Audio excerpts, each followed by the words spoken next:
Jalan provinsi di Kecamatan Abung Selatan, Lampung Utara rusak.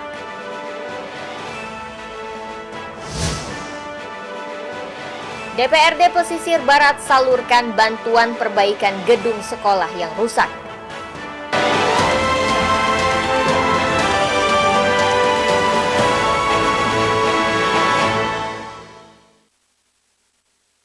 Tabi pun. Selamat pagi pemirsa Ayus di Bandar Lampung dan sekitarnya. Selama 30 menit ke depan, kami akan menemani pagi Anda dengan berbagai liputan dari berbagai daerah di Lampung. Jalan provinsi di Desa Kemalo Abung, Lampung Selatan rusak parah. Kerusakan terjadi sejak 2 tahun lalu dan hingga kini belum diperbaiki. Pemirsa, bersama saya Verlisi Andini, inilah iNews Lampung selengkapnya.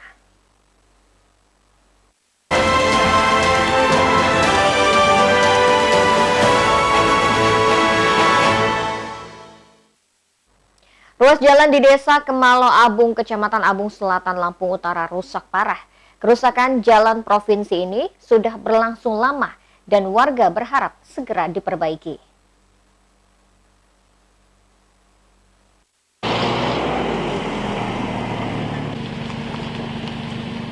Jalan Desa Kemalo Abung, Kecamatan Abung Selatan, Lampung Utara ini rusak parah sejak 2 tahun terakhir.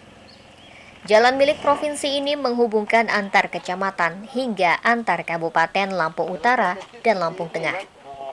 Di sepanjang jalan terlihat lubang yang besar. Warga yang melintas harus ekstra hati-hati. Warga berharap agar pemerintah segera memperbaiki jalan tersebut secara permanen. Udah lama sih, banyak mobil-mobil muatan itu loh lewat Jagung, pasir gitu. Itu yang bikin rusak. Oh, udah ada perbaikan sih belum? Paling warga cuma pakai batu-batu itu kambuh lagi. Harapan ke pemerintah gimana, Mas? Ya, harapannya sih diperbarui lah, biar enak itu lewatnya mobil-mobil gitu. Dibaikin. Kerusakan jalan ini diakibatkan banyaknya kendaraan bermuatan lebih yang melintas. Jalan ini merupakan akses satu-satunya bagi warga Desa Kemalo Abung untuk beraktivitas sehari-hari. Sebagian besar warga bekerja sebagai petani dan jalan ini membantu mobilitas mereka menjual hasil panen. Dari Lampung Utara, Jimmy Irawan, iNews melaporkan. DPRD dan Pemkab Lampung Utara berharap Pemprov Lampung segera memperbaiki jalan yang rusak. Pemkab akan mengajukan usulan perbaikan agar warga tidak lagi kesulitan.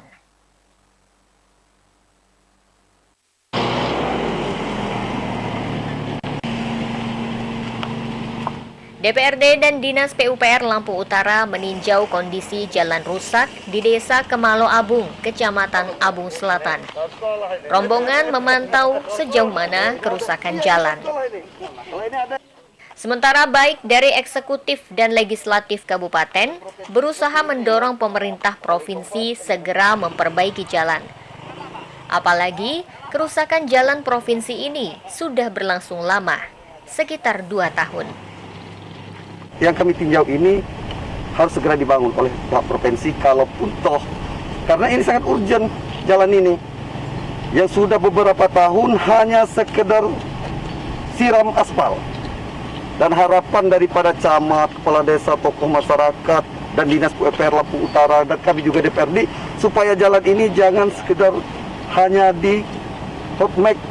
Harapan kami hanya harus bisa dirigit karena sesuai dengan kapasitas pembangunan jalan provinsi ini tidak bisa dilewati oleh kapasitas 8 ton aja. Dan segera di tahun 2021 ini apakah di perubahan maupun di anggaran 2022 itu kita harapkan ada perbaikan seluruh ruas jalan baik kabupaten, provinsi. Sebelumnya, warga mengeluhkan kondisi jalan Desa Kemalo Abung, Kecamatan Abung Selatan yang rusak parah. Di sepanjang jalan terlihat lubang yang besar. Warga yang melintas harus ekstra hati-hati. Warga berharap agar pemerintah segera memperbaiki jalan tersebut secara permanen. Diduga jalan rusak karena tonase kendaraan yang melintas melebihi kapasitas. Kendaraan berat pengangkut hasil panen selalu melewati jalan provinsi ini, apalagi Jalan Desa Kemalo Abung ini merupakan akses satu-satunya bagi warga Desa Kemalo Abung untuk beraktivitas sehari-hari. Dari Lampung Utara, Jimmy Irawan, iNews melaporkan. Pemirsa, jembatan Kedaung di Kecamatan Pardasuka Pringsewu rusak. Jembatan patah akibat tidak kuat menahan beban truk pengangkut benih padi. Akibatnya, warga terpaksa menyeberangi sungai untuk melintas.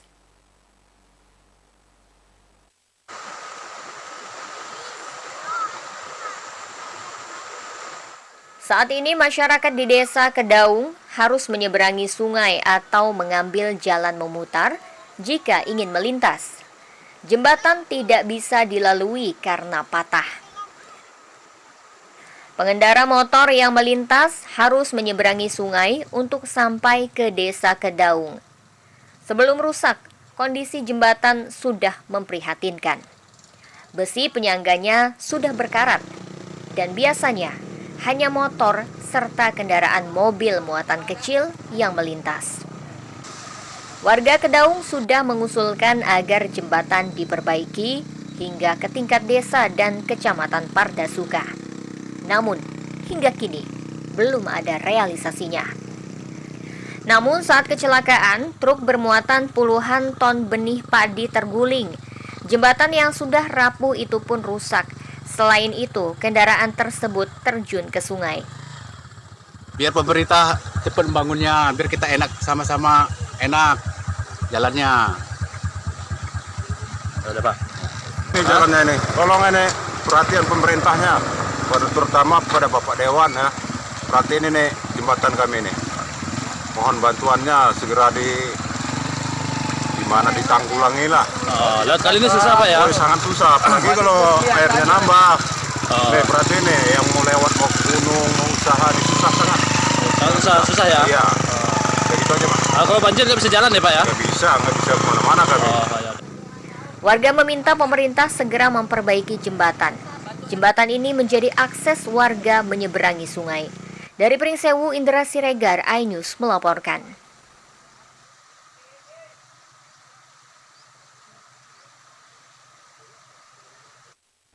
Pemirsa, setelah jeda pariwara berikut kami kembali dengan informasi.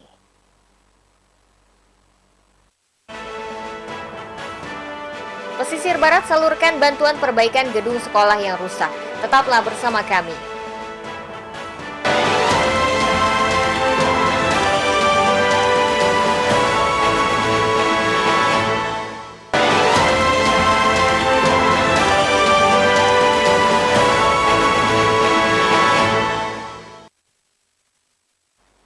Anda masih menyaksikan iNews Lampung. Pemirsa, sebanyak 50 murid SD Negeri 109 Krui terpaksa belajar di balai desa dan rumah-rumah penduduk.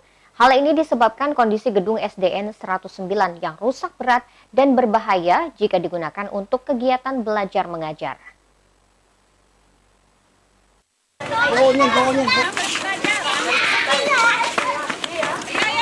Sebanyak 19 siswa-siswi yang mengikuti KBM di balai desa, yakni 12 siswa kelas 6 dan 7 siswa kelas 1. Sedangkan 31 siswa lainnya, yakni siswa kelas 2 hingga kelas 5, belajar secara terpisah di 4 rumah warga.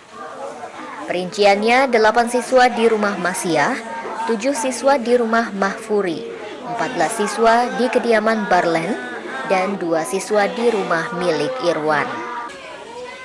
Pelaksanaan KBM di luar lokasi sekolah ini tentu dikeluhkan baik siswa maupun guru, bahkan orang tua murid. Siswa akan sulit berkonsentrasi dan iklim belajar yang baik tidak mungkin terbentuk jika lokasi belajar terus berpindah-pindah. Para guru mengaku mendapat banyak masalah saat belajar di luar sekolah. Berbaurnya aktivitas rumah tangga dengan kegiatan belajar menyebabkan siswa tidak fokus. Aktivitas di rumah warga kerap mengganggu fokus belajar. Kondisi KBM di balai desa juga bukan tanpa masalah. Proses pembelajaran di luar sekolah dipastikan tidak memberikan iklim dan suasana belajar yang dibutuhkan. Sekolah juga kesulitan memenuhi fasilitas pengajar. Udah hampir 3 minggu. 3 minggu. Kenapa kok sekolah di sini? Sekolahnya rusak. Terus susah nggak kalau belajar di sini dibanding sama di sekolah? Susah. Susahnya ngapa? Susah. Tempatnya nggak nyaman. Jadi yang diinginkan apa? Kami pengen sekolah dibagusin biar cepat bisa di sekolah di sekolahan. Di gedung sekolah ya? Belajar dari rumah ke rumah ini lebih kurangnya udah 3 minggu. 3 minggu. Iya. Itu disebabkan oleh? Itu disebabkan karena keadaan sekolah nggak memungkinkan lagi untuk ditempati, rusak parah berat. Terus kendalanya apa Bu? Sulitannya untuk alat peraga ya utamanya. Kalau di sekolah-sekolah kan untuk papan tulis itu ada yang gede. Kita jadi leluasa untuk menjelaskan pelajaran ke anak-anak. Kalau di rumah ke rumah ya kita pakai papan tulis mini. Kondisi gedung SDN 109 Krui di Desa Cahaya Negeri, Kecamatan Lemong memang sudah sangat parah. Meski gedung sekolah ini nyaris menjadi puing, belum ada tanda-tanda perbaikan. Dari pesisir barat, Enrico Ngantung, iNews melaporkan. Bangunan SD Negeri 109 rusak secara bertahap sejak 2 tahun silam. Kerusakan terjadi akibat sekolah yang berlokasi di bibir pantai.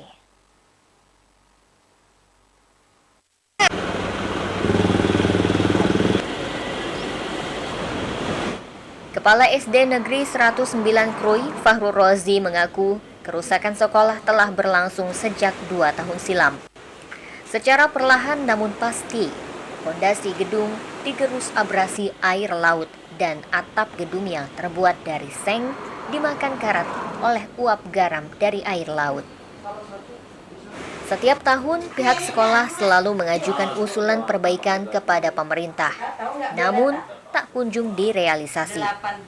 Selain mengajukan usul perbaikan, pihak sekolah bersama warga Desa Cahaya Negeri juga mewacanakan relokasi untuk menghindari abrasi, mengingat sekolah tersebut berlokasi di bibir pantai. Warga bahkan telah menghibahkan sebidang tanah sebagai calon lokasi relokasi SDN 109. Berbagai upaya ini dilakukan warga mengingat SDN 109 merupakan satu-satunya fasilitas pendidikan tingkat dasar yang ada di desa mereka. Kalau kegiatan KBM-nya sudah berjalan setengah tahun yang lalu, tetapi pada saat itu kita tetap memakai, kalau tadinya 5 lokal yang kita pakai 3 lokal yang disekat-sekat. Setelah semakin parah, maka kita hasil musyawarah dengan seluruh Dewan Guru dan Komite, kita mengajukan Dinas Pendidikan agar kita mengadakan pembelajaran di rumah-rumah warga. Dengan di rumah warga itu kita minta bantu komite untuk menghubungi rumah warga, mana rumah warga yang bisa kita pakai. Artinya rumah warga yang kita pakai itu kita tidak mengadakan sewa, kita hanya minta bantuan aja mereka. Jadi terakhir kapan Pak ini dipakai, yang disekat-sekat? Kalau terakhir 3 minggu yang lalu. Masih dipakai? Masih dipakai, tapi sekat-sekat. Harapan yang sama juga dimiliki guru. Para guru berharap pemerintah dapat memperbaiki bangunan yang rusak, sehingga kegiatan belajar mengajar juga dapat dilakukan di sekolah. Harapannya ya udah jelas ya, kita ingin kembali belajar di sekolah untuk belajar mengajar di sekolah itu. Tolong segera dibenarin ya, tolong segera dibangun, direhab atau ada apa, yang penting kita bisa kembali belajar di sekolah. Sebelumnya, puluhan siswa SD Negeri 109 Krui belajar di rumah warga dan balai desa. Kondisi bangunan sekolah yang rusak parah dapat membahayakan siswa dan guru. Dari pesisir barat, Enrico Ngantung, iNews melaporkan.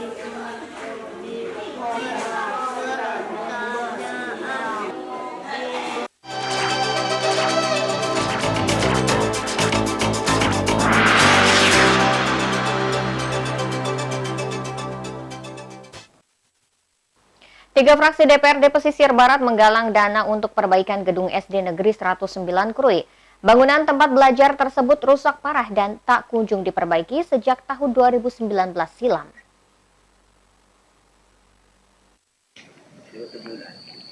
DPRD Pesisir Barat menggalang dana untuk memperbaiki bangunan SD Negeri 109 Krui yang rusak parah. Penggalangan dana melibatkan 11 anggota dari 3 fraksi, yakni PDIP, PKB, dan Demokrat. Kemudian, lembaga legislatif tersebut langsung menyerahkan hasil sumbangan kepada pihak sekolah. Dana diserahkan oleh 4 wakil rakyat, terdiri dari Wakil Ketua 1 Pidi Nuri, Wakil Ketua 2 Ali Yudim, anggota Komisi 2 Reza Pahlevi, dan anggota Komisi 1 Ripzon Effendi. Selain menyerahkan bantuan, para wakil rakyat juga melihat proses belajar mengajar yang berlangsung di rumah warga. Para murid senang didatangi rombongan dewan. Mereka tak sungkan berbincang sekaligus berkeluh kesah kepada anggota dewan. Kami 3 fraksi juga tadi menyerahkan bantuan dari fraksi. Bantuan untuk memperbaiki atap sekolah itu biar bisa dipakai untuk kegiatan belajar mengajar. Kami tadi ke sana pertama meninjau anak-anak itu, meninjau sekolahnya. Kemudian direncanakan akan relokasi sekolahan itu di tahun yang akan datang, sudah kita lihat. Yang perlu kita bangun ke depan ada jalan menuju relokasi itu. Kemudian clearingnya terlebih dahulu. Itu kalau bisa nanti di anggaran perumahan. Pidi Nuri berharap kejadian ini menjadi yang terakhir di negeri para saibatin dan ulama. Sebab sarana dan prasarana sekolah yang baik dapat memberikan kenyamanan bagi murid saat belajar. Dari Pesisir Barat, Enrico Ngantung, iNews melaporkan. Pemirsa, selain dikenal dengan kain tapis dan sulam ususnya, Bandar Lampung juga dikenal akan pembangunannya. Setidaknya ada 11 flyover yang semua dana pembangunannya bersumber dari dana APBD setempat. Selain mengatasi kemacetan, flyover juga bisa dijadikan tempat bersantai.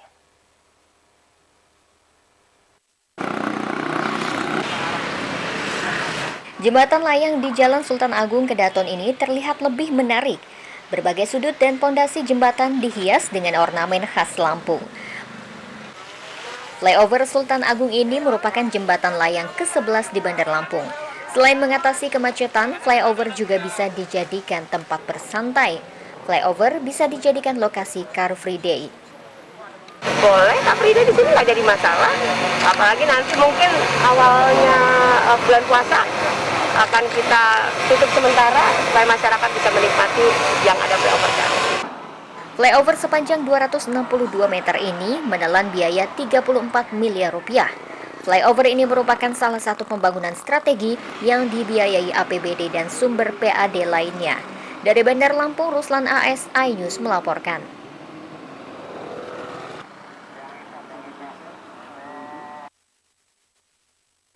Pemirsa, setelah pesan-pesan berikut ini kami kembali dengan informasi. Keindahan wisata air Wai Benteng Kedagaan di Lampung Selatan. Sesaat lagi hanya di iNews Lampung.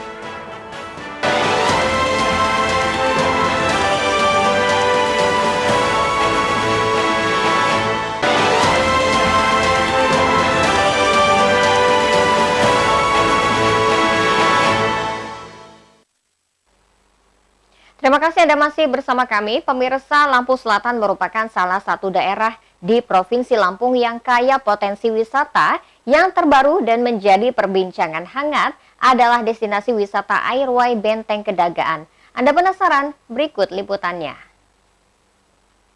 Laporan tersebut mengakhiri iNews Lampung hari ini. Mewakili tim yang bertugas, saya Verlisi Andini undur diri. Jaga diri dan orang tersayang dari ancaman COVID-19 dengan menggunakan masker saat berada di tempat umum. Selamat melanjutkan aktivitas Anda. Terima kasih dan sampai jumpa.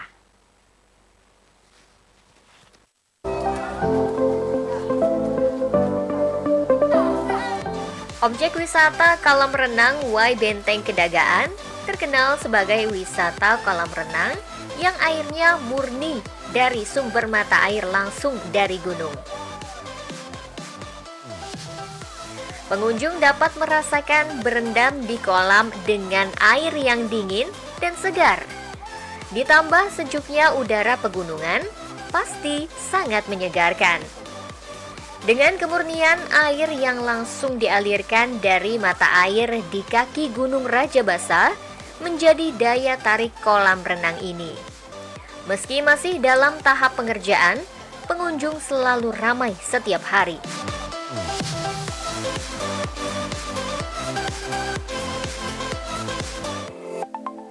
Tidak hanya kolam renang, di objek wisata Wai Benteng Kedagaan, pengunjung juga bisa menelusuri jejak sejarah kehidupan masa lampau.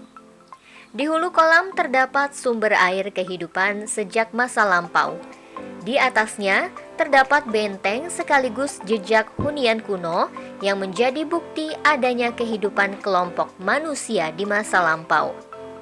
Beragam pecahan keramik dan peralatan kuno bisa dengan mudah ditemukan dengan menjajaki areal seputaran Wai Benteng Kedagaan ini. Pengunjung menyukai keunikan objek wisata kolam renang Wai Benteng Kedagaan.